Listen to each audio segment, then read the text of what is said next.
Hello everyone, I hope you all are good.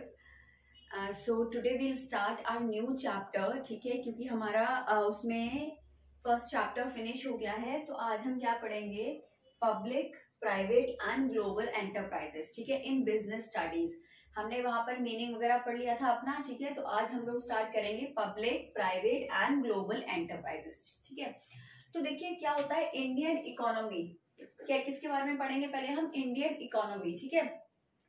क्या होता है, ये दो तरह की होती है। इसमें कौन कौन से दो तरह के सेक्टर्स होते हैं, पहला private sector and then public sector, ठीक है। प्राइवेट और पब्लिक में बेसिकली डिफरेंस क्या होता है, प्राइवेट में देखिए क्या होता है, जो जितने भी सेक्टर्स होते हैं इसमें गवर्नमेंट का कोई भी रोल नहीं होता है, ठीक है, दैट इज प्राइवेट, ठीक है, this is private, that's why, ठीक है। और पब्लिक सेक्टर में क्या होता है, गवर्नमेंट का बहुत इंपॉर्टेंट रोल होता है, mostly things are under the government, ठीक है। लेकिन प्राइवेट सेक्टर में क्या होता है, सारी चीजें प्राइवेट होती हैं, कुछ भी गवर्नमेंट का कोई भी रोल नहीं होता है यहाँ पे, ठीक है।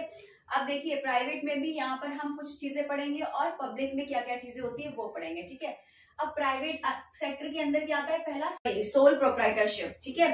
अब सोल प्रोप्राइटरशिप क्या होता है, देखिए सोल का मतलब क्या होता है, सिंगल, ठीक है। सोल प्रोप्राइटरशिप मतलब कि जैसे कि हमने कोई बिजनेस स्टार्ट किया, ठीक है। अब मान लो मुझे क्या करना है, मुझे एक बिजनेस स्टार्ट करना है, तो मैं उसके लिए मैंने थोड़ा सा पैसा इन्वेस्ट किया, ठीक है, थोड़ा सा पैसा लगाया और अपना बिजनेस, मान लो एक मुझे पार्लर खोलना है, ठीक है। तो मैंने क्या किया, मेरे पास ज्यादा पैसे नहीं थे, मैंने थोड़ा सा जितना अमाउंट था मैंने उसको कलेक्ट किया और मैंने अपना एक छोटा सा पार्लर खोल लिया, ठीक है, या फिर बुटीक जो भी है मैंने खोल लिया, ठीक है। अब वो क्या हो गया, सोल प्रोप्राइटरशिप, मतलब मैंने अकेले, ठीक है, वो मेरा अपना बिजनेस है। जब कोई अकेला इंसान, सिर्फ एक बंदा अपना बिजनेस खोलता है, उसको बोलते हैं सोल प्रोप्राइटरशिप। अकेले ही प्रॉफिट शेयर करना, अकेले ही रिस्क बेयर करना, जो भी चीजें होती है वो अकेले देखता है। एक अकेला पर्सन जब कोई बिजनेस खोलता है उसको हम बोलते हैं sole proprietorship. Fine, now next one is partnership. अब पार्टनरशिप से पता ही चल रहा होगा, पार्टनर, ठीक है। Second one is partnership. देखिए पार्टनरशिप क्या होता है, इसमें एक इंसान बिजनेस नहीं कर सकता है। Partnership means minimum 2 partner should be there and maximum कुछ लिमिट होती है उसकी, आगे आप लोग पढ़ेंगे, ठीक है। मिनिमम 2 तो होने ही चाहिए पार्टनरशिप में, ठीक है। एक, जैसे कि मैंने बिजनेस खोला, तो अब क्या हुआ कि मुझे, जैसे कि पार्टनरशिप करते क्यों हैं, अब मैंने बिजनेस खोला, लेकिन मैं क्या चाह रही हूँ कि मेरा बिजनेस थोड़ा और हाई लेवल पे हो, लेकिन मेरे पास इतना कैपिटल नहीं है कि मैं इन्वेस्ट कर सकूं, ठीक है। अब क्या होता है, जब मेरे पास कैपिटल नहीं है तो मैंने किसी से पूछा, या फिर कोई अपने आप मेरे बिजनेस में आना चाह रहा है, तो वो क्या करेगा, अपनी कैपिटल उसमें लगाएगा, ठीक है। मेरे बिजनेस में क्या लगाएगा, अपनी कैपिटल का अमाउंट लाएगा। मान लो 1 लाख लाया और मैंने अपने बिजनेस में कितना लगा रखा था, 1 लाख ऑलरेडी लगा रखा था, और 1 लाख ये ले आया। अब क्या हुआ, मेरे बिजनेस को पहले 1 लाख मिल रहा था, लेकिन अब 2 लाख मिल रहा है। तो पार्टनरशिप क्या होती है कि जब हम अपने बिजनेस को हाई लेवल पे रन करना चाहते हैं तो हम पार्टनरशिप करते हैं, ठीक है। तो इसमें मिनिमम जो होते हैं, मैक्सिमम, ठीक है। प्राइवेट में मैक्सिमम 50 होते हैं और पब्लिक में 200, पब्लिक में प्राइवेट में 200 होते हैं और पब्लिक में अनलिमिटेड होते हैं, ठीक है। तो ये हो गया, अब समझ में आई है पार्टनरशिप, सोल प्रोप्राइटरशिप, अकेला इंसान, पार्टनरशिप मिनिमम 2 एंड मैक्सिमम जो मैंने अभी लिमिट बताई। अब कोऑपरेटिव सोसाइटी क्या होता है, कोऑपरेटिव सोसाइटी यहाँ पर आ रहा है, देखिए वर्ड आ रहा है society. What is society, society का मतलब क्या होता है कि जो समाज के लिए, जो सोसाइटी के लिए चीजें होती हैं उसको हम बोलते हैं कोऑपरेटिव सोसाइटी। इसमें क्या होता है, जैसे कि एक सोसाइटी बनाते हैं वो लोग, उसमें क्या होता है, एल्डर, मतलब मिनिमम कितने मेंबर्स होने चाहिए, 10 elder members should be there, ठीक है। तो इसमें, और ये वॉलेंट्री होता है, अपनी इच्छा से कोई भी आ सकता है। ऐसे पार्टनरशिप में क्या होता है, एग्रीमेंट्स होते हैं, बहुत सारी चीजें होती हैं, बट कोऑपरेटिव सोसाइटी में अपनी इच्छा से जो भी आ सकता है उसमें इन्वेस्ट करे, लेकिन ये सोसाइटी के वेलफेयर के लिए होता है, इसमें थोड़ा गवर्नमेंट भी हेल्प करती है, ठीक है, understand. And next one is joint Hindu family. Joint Hindu family जैसे कि क्या होता है, अब यहाँ पर क्या होता है, कर्ता, ज्वाइंट हिंदू फैमिली में कर्ता होता है, जैसे कि पार्टनरशिप में पार्टनर्स होते हैं, यहाँ होता है कर्ता। मेन रोल सारा कौन देखता है, कर्ता, मेन लीडर यही होता है, ठीक है, कर्ता इज द मेन लीडर। अब यहाँ होता क्या है, देखिए जैसे ज्वाइंट हिंदू फैमिली में आपने बिजनेस देखे होंगे, लोगों के फैमिलीज के बिजनेस होते हैं, जैसे किसी का गोल्ड का बिजनेस है, ठीक है। अब अभी उसके दादा, पहले उसके दादा चला रहे थे, फिर उसके पापा ने रन किया वही, फिर उनके बेटे ने किया, फिर अब उनका बेटा जो होगा वो रन करेगा। तो क्या होता है, जो फैमिलीज का बिजनेस होता है चलता रहता सालों से, तो उसमें क्या होता है, उसको हम बोलते हैं ज्वाइंट हिंदू फैमिली, ठीक है। अब जो कर्ता कौन होता है, जो मेन लीडर, सबसे बड़ा जो इंसान होता है, एल्डर वन, वो होता है कर्ता, उसी के हाथ में सारी पावर होती है, ठीक है। सारा रिस्क जो भी होता है, इसकी क्या होती है, लायबिलिटी अनलिमिटेड होती है कर्ता की लायबिलिटी अनलिमिटेड होती है। मतलब कि जैसे कि अगर कोई भी रिस्क आया, कुछ भी आया, तो इसको क्या करना पड़ेगा, अपनी जो भी असेट्स हैं, उसके हिस्से में जो भी असेट्स हैं वो मतलब वो सारी असेट्स को लगाएगा अपनी लायबिलिटीज को पे करने के लिए। लेकिन जो अदर पार्टनर्स हैं, लेकिन मतलब अदर जो पीपल हैं उसमें एंगेज, तो वो लोग उसमें कुछ नहीं करेंगे। तो सारा किसका रोल होता है इसमें, कर्ता का मेन रोल होता है। अब ज्वाइंट स्टॉक कंपनी क्या होता है, company is an artificial person, ठीक है। कंपनी क्या होता है, एक आर्टिफिशियल पर्सन होता है, जिसके देखिए एक कंपनी है, मान लीजिए। अब कंपनी क्या होती है, 2 टाइप्स की होती है, private company, private limited company and public company. Private कौन सी होती है, इसके आगे लिमिटेड लिखा हुआ था सेपरेट, लेकिन पब्लिक के आगे लिखा नहीं होगा, आपको ऐसे पता जाएगा कि हाँ ये पब्लिक कंपनी है। कंपनी में क्या होता है, जितने भी पार्टनर्स हैं, जितने भी लोग हैं उसमें, क्या जितने भी एम्प्लॉयज हैं, उनकी जो लायबिलिटी होती है वो क्या होती है, लिमिटेड होती है। क्यों, क्योंकि कंपनी ही सारा रिस्क बेयर करती है, ठीक है। कंपनी की आइडेंटिटी अलग होती है, और जो अंदर मतलब जो वर्क कर रहे हैं वो लोग क्या होते हैं, सेपरेट होते हैं, ठीक है। इसीलिए बोला company has a separate legal entity, उसकी सेपरेट लीगल एंटिटी होती है। कंपनी क्या, एक साइन होता है, ठीक है, परपेचुअल सक्सेशन, कॉमन सील, जिसको क्या बोलते हैं, कॉमन सील।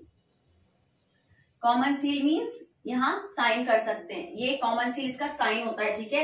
ये जहां पर होगा, ठीक है, जैसे कंपनी खुद तो साइन कर नहीं सकती है, तो उसका एक नाम होता है, company has a separate legal entity, has a perpetual succession and has a common seal, ठीक है। तो ये कंपनी की डेफिनेशन होती है, ठीक। अब इतना समझ में आया, I hope you all understand between about all these sole proprietorship, partnership, cooperative society, joint Hindu family and joint stock company. तो ये सारी चीजें क्या होती है, प्राइवेट सेक्टर की होती है, ठीक है। अब देखिए नेक्स्ट वन है हमारा पब्लिक सेक्टर। पब्लिक सेक्टर में 3 चीजें होती है, departmental undertakings, statutory corporation and government company. ये सारी क्या होती है, गवर्नमेंट के अंदर होती है, ठीक है।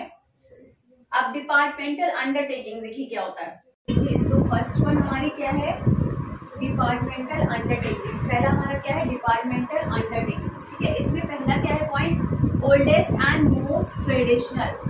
ओल्डेस्ट एंड मोस्ट ट्रेडिशनल मतलब कि क्या हुआ कि ये सबसे ज्यादा पुरानी और ट्रेडिशनल फॉर्म है, ठीक है। ओल्डेस्ट एंड मोस्ट ट्रेडिशनल, ठीक है। नेक्स्ट में क्या है, established as departments of ministry. इसको कौन देखता है, जो मिनिस्ट्री डिपार्टमेंट होते हैं वो लोग देखते हैं इसको, क्योंकि मैंने बताया था पब्लिक सेक्टर में है तो सारा रोल किसका होगा, गवर्नमेंट का होगा, ठीक है। Next one is government functions through these departments. As I told you कि गवर्नमेंट सारी चीजें देखता है, सारे फंक्शंस कौन प्ले करता है, गवर्नमेंट, ठीक है। Next one is no separate legal entity. अब नो सेपरेट लीगल एंटिटी का मतलब क्या होता है, ये एक प्रिंसिपल है जो आप अकाउंट्स में पढ़ेंगे, ठीक है। सेपरेट लीगल एंटिटी का एक प्रिंसिपल होता है, अभी अकाउंट्स में आगे चैप्टर्स में आएगा। इसका मतलब क्या होता है कि कंपनी की अपनी एक खुद की पहचान होती है, ठीक है। Company has a separate legal entity, ठीक है। अब इसमें यही चीज है कि no separate legal entity, departmental undertakings की कोई भी सेपरेट लीगल एंटिटी नहीं होती है, ठीक है। Next, employees are government employees. इसमें जो भी एम्प्लॉयज वर्क करते हैं वो सारे कौन होते हैं, गवर्नमेंट एम्प्लॉयज होते हैं। नेक्स्ट वन इज एग्जाम्पल्स, जैसे क्या होता है, railways, post and telegraph departments. Example में क्या क्या आ गया, जैसे रेलवेज में जो वर्क कर रहे हैं, पोस्ट या टेलीग्राफ डिपार्टमेंट्स में जो वर्क कर रहे हैं, ये सारे कौन हो गए, सारे गवर्नमेंट हो गए, ठीक है। तो ये डिपार्टमेंटल अंडरटेकिंग समझ में आ गया। First one is oldest and most traditional, established as department of ministry, government functions through these departments, no separate legal entity, employees are government employees, railways, post and telegraph departments, okay।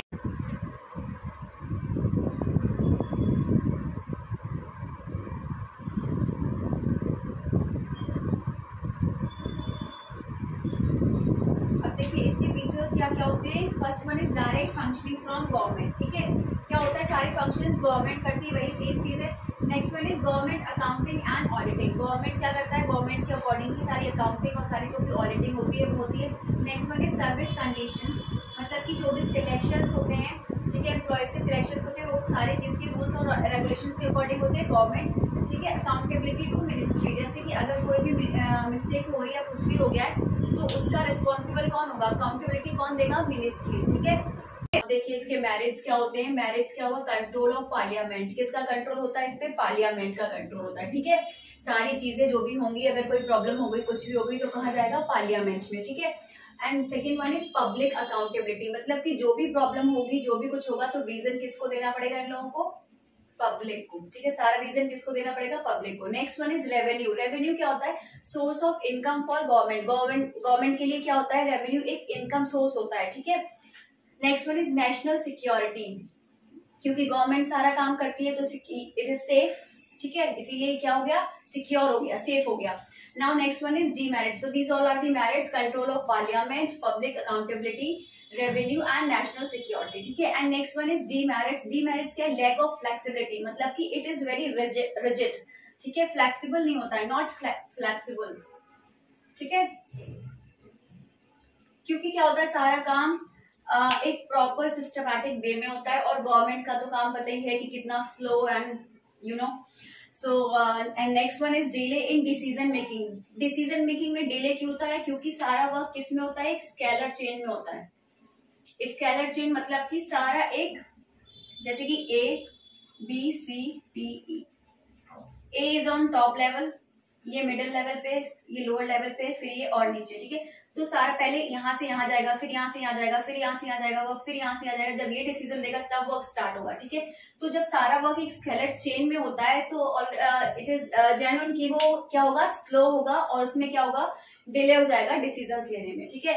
Next one is red tapism, red tapism basically क्या होता है, जैसे कि अगर कोई भी case है, ठीक है, कोई भी चीज है वो सॉल्व नहीं हुई है तो बहुत सालों तक वो क्या होती है, एक रेड टेप लगाकर फाइल रख देते हैं उसमें, ठीक है, वो सालों सालों तक पड़ी रहती है ऐसे, तो इसीलिए इसका नाम क्या है, रेड टेपिज्म। गवर्नमेंट का काम आपको पता है कि कितना स्लो होता है, इसकी गवर्नमेंट वर्कर्स होते हैं तो वो चीजें इतना केयरफुली नहीं देखते हैं जितना कि प्राइवेट सेक्टर में होता है, क्योंकि प्राइवेट सेक्टर में अगर दे विल नॉट वर्क निकाल दिए जाएंगे, ठीक है।